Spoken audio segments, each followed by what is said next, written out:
Hola guys, welcome back to part 2. So we had arrived where I was trying to give you guys a example breakdowns of how you can calculate your prices, whether it's a local or international order. So let's start with a local pricing. So crop top takes, for example, 6 hours, local pricing in Kenya. Materials will cost you, let's say, 600 bob to buy. Hourly rate, let's say, that's just an example, 400 per hour. So since it takes you 6 hours to make the crop top, the time taken, you'll do 400 times 6, that will be 2400. Overheads will be, say for example, 300. So cost price will be total of 3300. Selling price will be 3300 times 1.5, which is equals to 4950.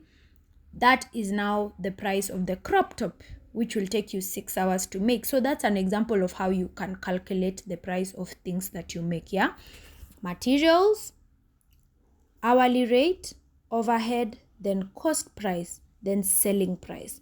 So remember, don't forget to multiply by 1.5 or 3 depending on what type of thing you're making. So let's say that crop top, you're selling it at 4950.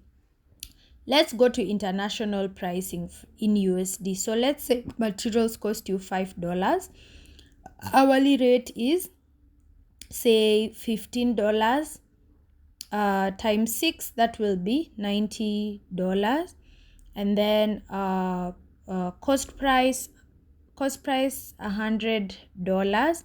Selling price will be $100 times 2, which is equals to $200. So that's an example of how you can calculate your pricing, whether you're doing it internationally or locally. And feel free to always add stuff that you meet along the way. For example, if it's something you've never made before and it took you longer time, you had to buy a pattern, you had to travel maybe further, you had to look for a specific type of yarn and it costs you a lot of money, ensure you include all those things. Do your research and find out where you can get different types of yarn so that you're not caught off guard under pricing and then you end up spending too much and then that will cut through your profit.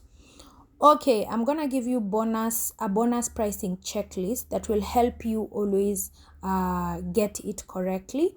So for example, number 1, I'll ask myself before I send the quote to the client or I send the client an invoice. I will ask myself, did I count all materials? By all materials, guys, do not overlook anything. Even if you used a little piece of thread to do some darning, include those because all those cost you money. I'll ask myself again, did I pay myself fairly for my time? That's where the hourly rate comes in. Number 3, did I factor in all overheads? Don't forget, even when you went down to do yarn shopping and you ate smokies that cost you 100 shillings, include those. If you sat somewhere and had lunch as you're waiting for a delivery or whatever, include that.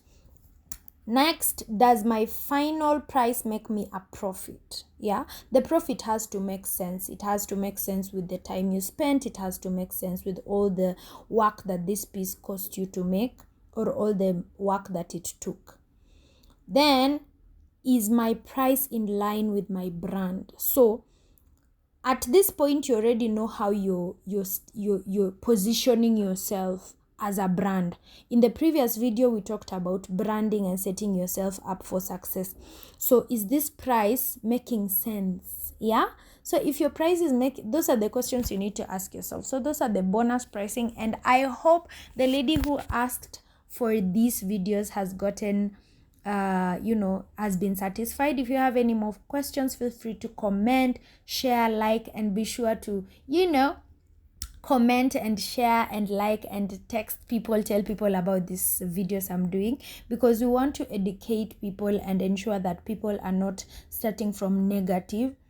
I remember when I started the business, I had no one to look up to. I had a few that I was looking out for. I remember I had Koli. Koli is a friend of mine who lives in South Africa, and she knits, and I used to look up to her, and she was very gracious. She used to answer my DMs. She used to congratulate me when I post a new item that I've made.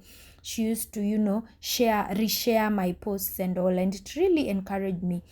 I used to look up to, many other knitters and crocheters outside. There was no one that I knew personally, and there was no one who was doing this detailed breakdown. So that's why, as Ogfra Knits, we have decided to educate people, because once we educate people, we are improving the market and we are growing each other. Yeah, so that is basically it. I hope this is enough for you, and if you have any other idea of anything you want discussed, feel free to comment and ask us. We will work on it.